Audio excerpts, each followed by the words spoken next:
Every day in the USA, people find themselves in court.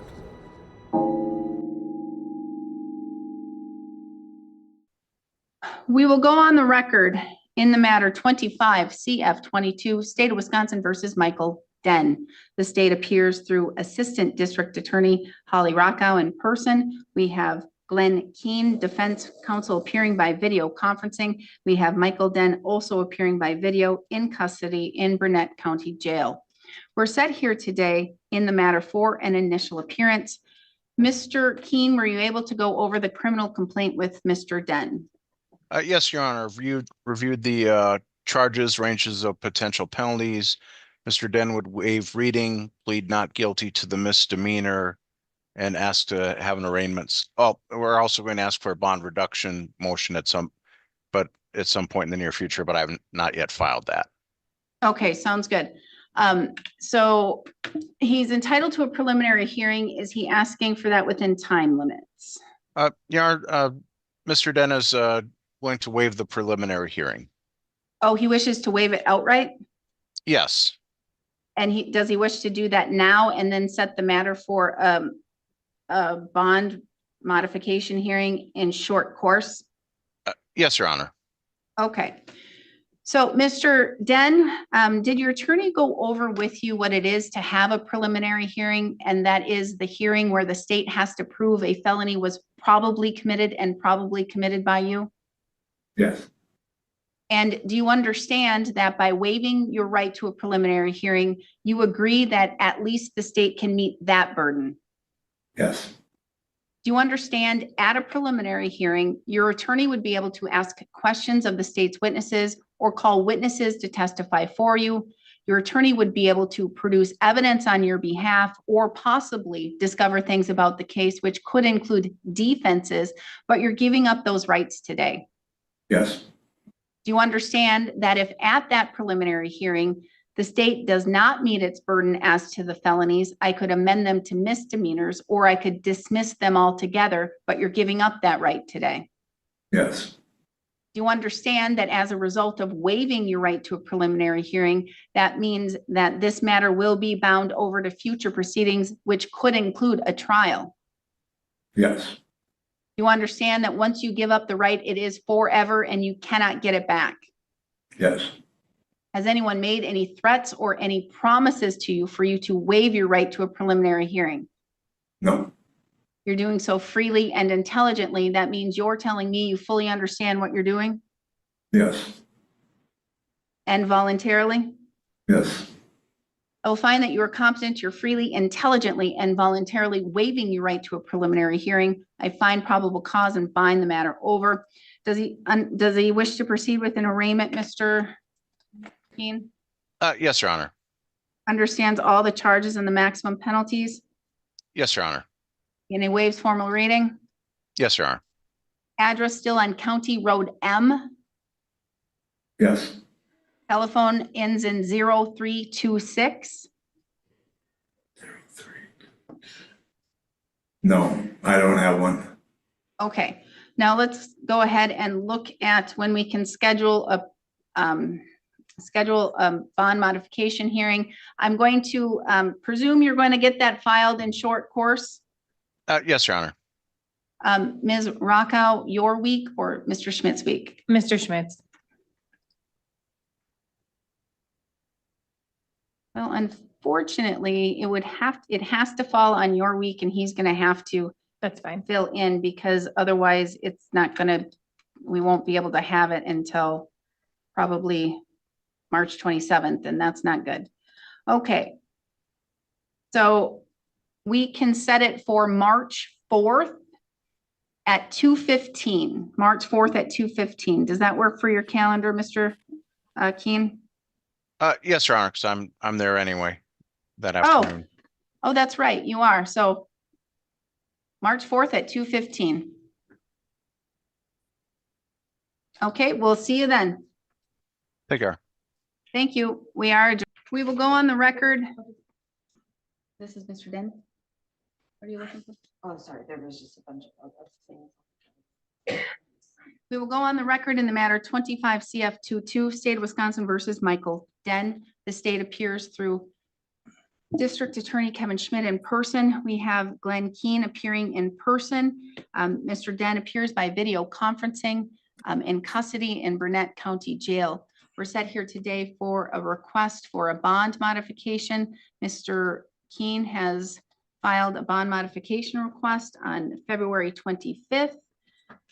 Mr. Keane, please provide argument for the record. Yes, Your Honor. As the court's well aware, before trial, there's a presumption that a defendant has a right to be out, not in custody and preemptively punished unless there's reason to believe that the defendant will not show up for court. That's not necessarily true, and the state just has to prove that there's probable cause to believe that the crime was actually committed in order for the court to assess bail and to use other certain factors. It's not just making assurances that they're coming to court. Well, right, and the other one is usually about not committing further crimes. But what I would note with Mr. Den is that he does have a record of making his prior court appearances on a lower amount of bond. He is a landowner in Burnett County. His daughter and grandson live in Burnett County. In fact, he was with them the day before he was arrested. He communicated with the court in the last case in this county in 24 FO 76. And when his other case in this county, it was more recently in 18 CF 54, he successfully appeared for all 15 court appearances and completed 9 months of jail via electronic monitoring, which obviously if you're on electronic monitoring, you can always on your own choose. It's easier to try and escape by just cutting the bracelet or other things versus if you're in the Burnett County Jail here, where there's an issue of appearing. He's been in custody for, a month and a half, pretty much, is not being able to raise the $100,000 bond. And the only reason he didn't qualify for a public defender is because he did have, some property in the county. And we're requesting to lower bond to $5,000 secured by his property. And I do have a copy of the deed that I could file with the court to show. It would have to be a quit claim deed signed over to the county. Right, and we would do what we need to do to make that happen if it's granted. But and in my motion, I do show that the only thing he's showing is owing on it is $325.55 of property taxes for the current year. But the properties are valued at $33,000 because they're together $33,400 for as far as property tax valuation. Mr. Schmidt? I would oppose modifying bond at all. I'm deeply concerned that if Michael Den's bail is reduced any amount, he might be able to get somebody with a lot of money to post it for him, somebody powerful he knows through his connections or his family. He's charged with a delivery, which was a controlled buy, so that's a strong evidence, and he was found with nearly 100 grams of methamphetamine. The evidence is strong in the case. The strength of the evidence is something the court considers in determining bond because that's mandated by statute. He admitted to law enforcement that he was acquiring methamphetamine in the quantities of, in his description, pounds and kilos and bringing them to Burnett County and distributing them. He said his connections are in the cities, which is where his main connection is from. He only came here from Minnesota in around 10 years ago, and he's been at that property he's describing. With his admissions and what he has there, that's strong evidence. In his interview with Deputy Mogen, he expressed fear that he was going to die in custody because of these charges, which is more concern for the court that he might not come in the future. It is true that he has generally made court appearances on bond, both here in Minnesota. He has not necessarily followed probation conditions. The 2018 case we had in Burnett County, for example, was while he was on probation for felon in possession of firearm out of Minnesota. He has some familiarity with the sentencing on these charges, not just from the maximum penalty. Mr. Den's twice been convicted before for crimes related to the sale of drugs. The first time he only got a year in Minnesota. The second time he got a 10-year sentence. I think he rightly fears that he might get more than 10 years. And with his age, that could wind up basically being his whole life. I think with the strength of the evidence, with his history, with his demographic information, I think the court shouldn't reduce bond. If he gets out, I don't think he's coming back. Thank you. All right, thank you. With hearing those facts, and the court does have to weigh into whether or not the state has proven, I believe it's even beyond a probable cause, but in hearing the evidence and even in hearing the evidence that was presented in the criminal complaint, we're dealing with a delivery of methamphetamine allegation, which carries a maximum penalty of up to 12.5 years of incarceration and up to a $25,000 fine, and possession with intent to deliver methamphetamine greater than 50 grams, which is a Class C felony, which has a maximum possible penalty of up to 40 years of incarceration and up to $100,000 in bond. So that is very significant, and that is a high incentive for an individual to flee or to not make court appearances. It's not a low-level crime like a simple possession of methamphetamine, which is a maximum of 3.5 years of incarceration. Based on the arguments made, the court will deny the modification of bond. The only thing I note on there is that DA Schmidt was referring to items that aren't in the complaint at all about interviews and other things. And you can do that. Right, In a bond fine. hearing. You're allowed to use hearsay in a bond hearing. If you wanted to have other witnesses, you could have witnesses. Right, but In a bond hearing. We could have a bond modification hearing that goes 4 hours. Some Yep. states do that. Some states actually call people and put them under oath and have witnesses back and forth between the parties. Here in Wisconsin, you're allowed to use hearsay. You're allowed to make your arguments, and it would include providing information that's not in the criminal complaint. all right, well, like I said, I think when you look at it, you do have to at least consider his past performance as far as court appearances. I did, but right. that's low-end felonies Yeah. to maximum of 40 years of incarceration is what he's facing for one, maximum of 12.5 for another, and then 3.5 for the maintained drug trafficking place. Right. Those are two very serious felonies, one serious because it's a felony. So the court denies bond modification. All right, I've also been, Mr. Den wishes to invoke his right to a speedy trial as well. And I filed the motion for discovery from the DA's office. All right, so speedy, put it in writing, but we can get a trial date set. Mr. Schmidt, how many days do you think we're going to need? Honestly, probably one. Only one day? It was one controlled by and then searching, playing his interview, no, 2 days. All right. Do you have lab analyst? Not yet. Oh, so we have to set it. And then it is a speedy, so we just okay, we'll go that route because we have to set it. And then the state has to talk to the lab to make sure that they're going to get everything ran and that we can be a number one because it is a speedy and it will go. So 90 days.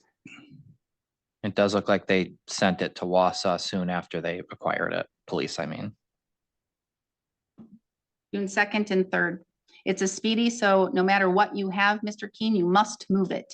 So June 2nd and 3rd, we're setting it for a speedy trial for Mr. Den. Now let's get a final pretrial. Final pretrial, the court's drop dead date where the court will not accept any agreement after that date and time. May 8th at 9. All right, May 7th at 2:30. May 7th at 2:30 will be the final pretrial. Again, that is the court's drop dead date. Hopefully, we're going to be able to use the 2 days that we have set aside now for our speedy trial. The court's drop dead date means the court will not accept any offer, any agreement after that date and time. That means it will go to jury, and it will go to jury on the Class F, Class C, Class I felonies, and the Class U misdemeanor. The only way it would be removed from the calendar is if we get a full pleas on all or dismissals. All right. Anything further, Mr. Schmidt, Not for me. Mr. Keen? No, Your Honor, thank you. All right, then we Can I are, ask something? Oh, no, you have to talk to your attorney about it. Oh, wow. I'm guessing he wants to talk to you. We will go on the record in the matter 24 FO76 County of Burnett versus Michael Den. Appearances are, we have Michael Den appearing in person in custody. His counsel, Glenn Keen, appears by video conferencing with approval of the court. We have Corporation Counsel Stephanie Thomas Schmidt in person. We're set today in this matter for on a motion to vacate the order signed on March 4th, 2025. It was an order that was presented to the court as it related to the cleanup of Mr. Den's property. Ms. Thomas Schmidt, Corporation Counsel, objects to that order and would like to be heard. Is that correct? Yes, Your Honor. All right, Ms. Thomas Schmidt, I will allow you to proceed.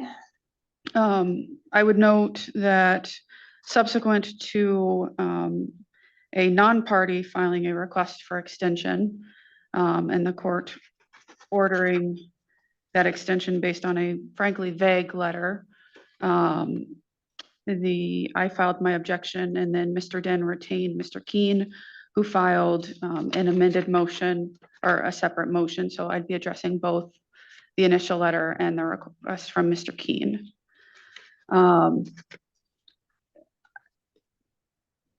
My initial objection, first of all, is to the granting of an extension in general. But secondarily, the letter filed by the non-party Jamie Den was vague in terms of how far the extension was. It says 90 days from a judgment, from a verdict, from all of these things, and doesn't reference if she's speaking about the instant matter at hand of the forfeiture and which of those dates, or if she's speaking about Mr. Den's criminal case. And so at the very least, that needs to be clarified, in my opinion, what date, if there remains an extension, that extension is to. But I don't believe that it's appropriate for there to be an extension for Mr. Den to clean up his property for a few reasons. Specifically, Mr. Den stipulated, first of all, that his property constituted a salvage/junkyard. Salvage in the county ordinance term, junkyard in the state statute term, synonymous. And that he would clean it up within 6 months of the date of the stipulation, which was June 26th of 2024. And that if it was not cleaned up within 6 months of that date, that a cleanup order would be entered into. Mr. Den stipulated to all of these things freely, intelligently, voluntarily, without coercion, without any lack of understanding of what he was doing.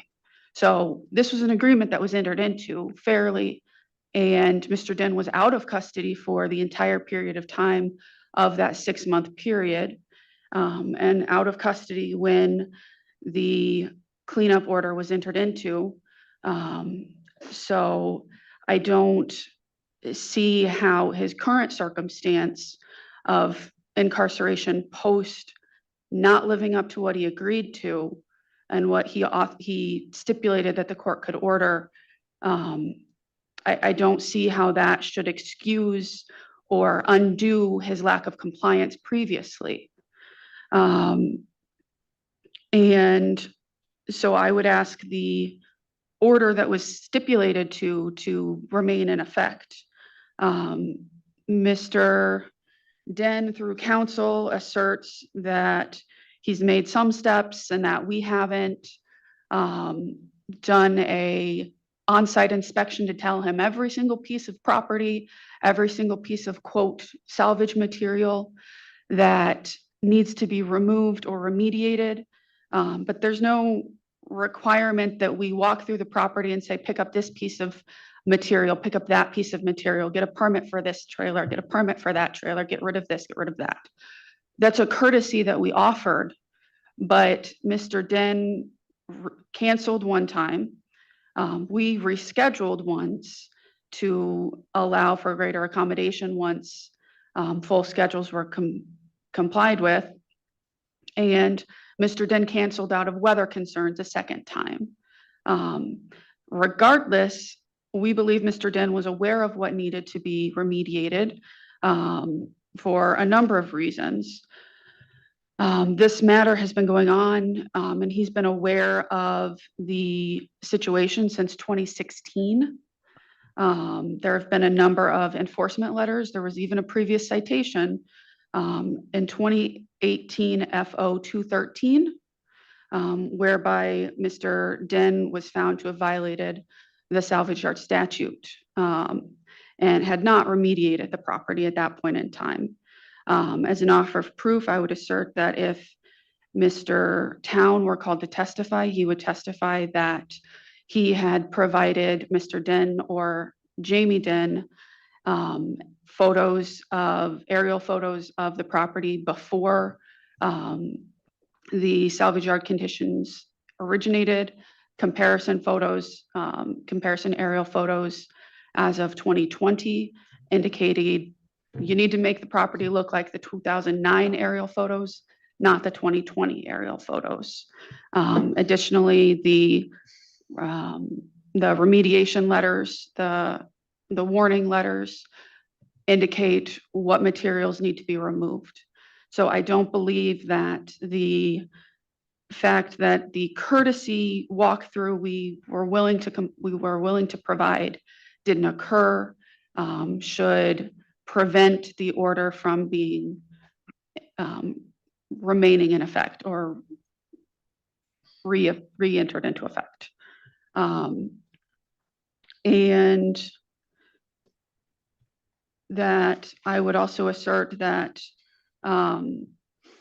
Mr. Den, through his daughter, did get a permit for one of the trailers on the property, which is progress for sure. But when Mr. Town went to do the inspection for the permit, it was readily apparent that the property was not remediated. So this is still an ongoing situation. But I think the biggest point is this was agreed to, and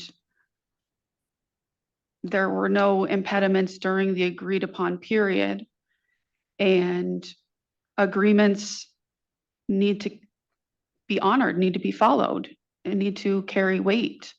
Or why are we doing agreements at all? And it's my understanding that from the original order, which was signed by the court on June 27, 2024, it was 6 months from that date and time. Therefore, it would be an expiration of December 26, 2024. Correct. And therefore, that is why you are arguing, if I'm hearing you correctly, that set aside a non-party requesting this, but that the agreement had already terminated and was already in violation at that time. Therefore, there could not be a further extension. Correct. Without, I'm going to guess, without party agreement. Yes. Okay. All right. Anything else, Ms. Thomas Schmidt? I don't believe so. Mr. Keen. Yes, Your Honor, since I would note that one of the conditions of the agreement that lapsed in December of 2024, would be a fine of $389.50. We're not asking that be changed because it had a, if you comply, the fine would be 100 and something. If you don't comply, the fine would be $389.50. We're not knowing that.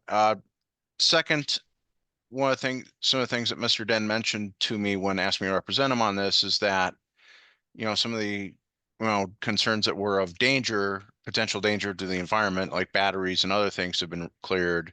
That most of the vehicles, which I believe may have been part of it, actually had licenses, but Mr. Den didn't have them on his vehicles because in the past he had people steal the plates, and he found out that some were stolen when local law enforcement, detained someone who had taken one of his plates. Another item is the couple of the RVs that, he's converting into chicken coops that, one has no engine or anything at all for fluid leakage. The other, Mr. Den had drained. So you have a lot of efforts there, and Mr. Den has had some health issues. He has had diabetes treatments. His daughter is willing and able to ensure the rest of these things happen. She would be acting as his agent, obviously. And Mr. Den has talked about that, if he ends up going to prison, his plan is to, just have everything removed from the property. But if not, he does have plans to fix some of those items. So it's more of a, repair for his own use rather than, like a junkyard per se. And again, we're not, and I realize that my motion was talking about an inspection, not expecting every single twig, branch, every single little piece of litter, et cetera, but just, some of the bigger general items. And they also talked about that with the other trailer, moving it on the property if he's not, incarcerated in prison after his court trial.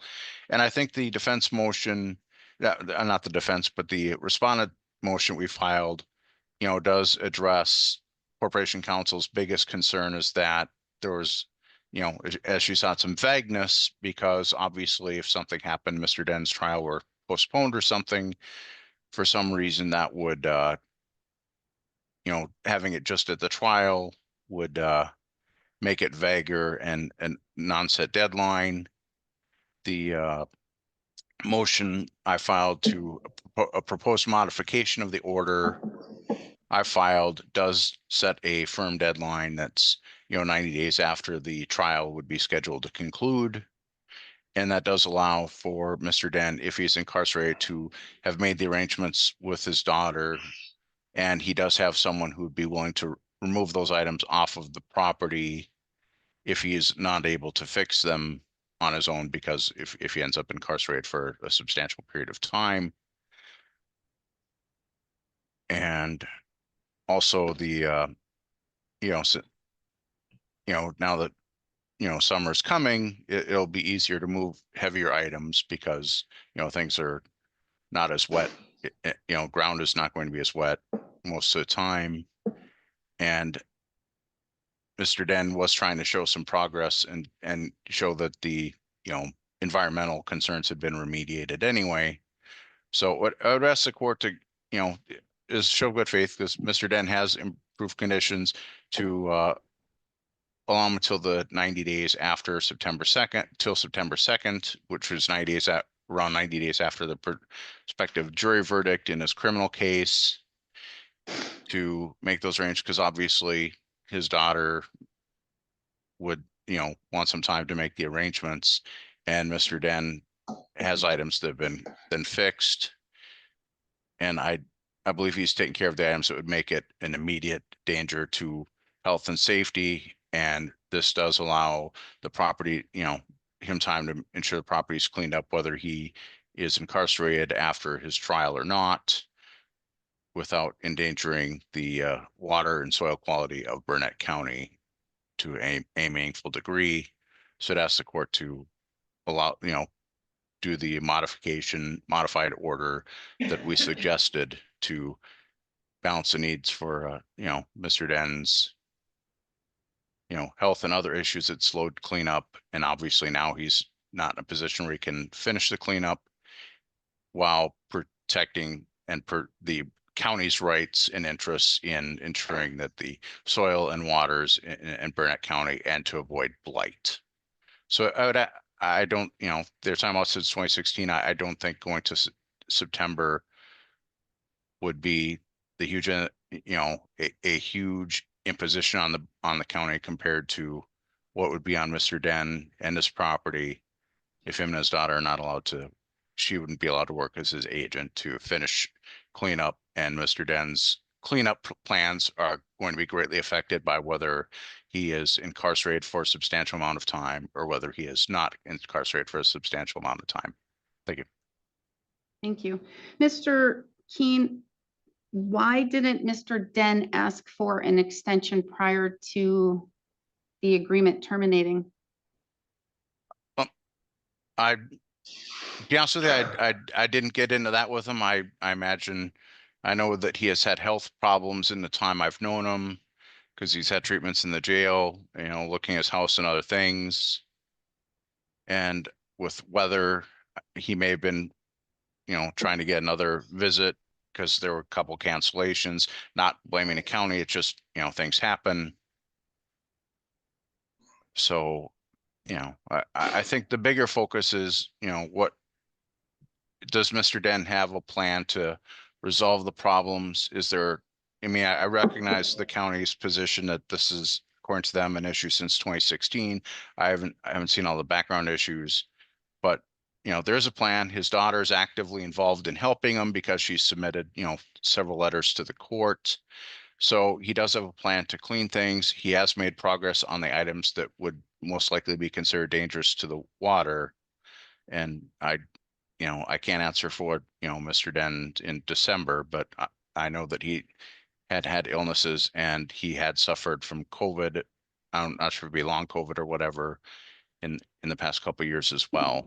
But I think the bigger focus is, does Mr. Den have a reasonable plan to resolve the issues, you know, before we're getting into next winter or other delays? And does he have an agent willing to act on his behalf? And he does have someone who, if he is incarcerated, would remove the properties versus the county doing so. All right, thank you. Okay, here's the deal. In Wisconsin, I'm going to admit when I'm wrong. I'm a judge that admits when I'm wrong.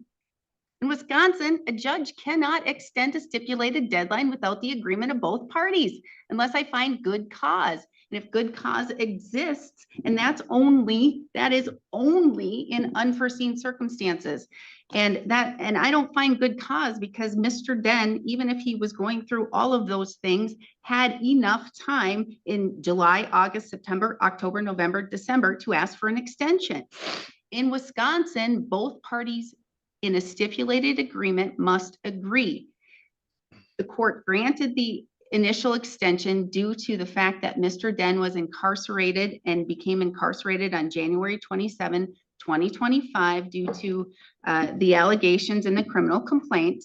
Quite honestly, I signed the extension because I didn't get an objection from Corporation Counsel, but that I must have signed it too quickly.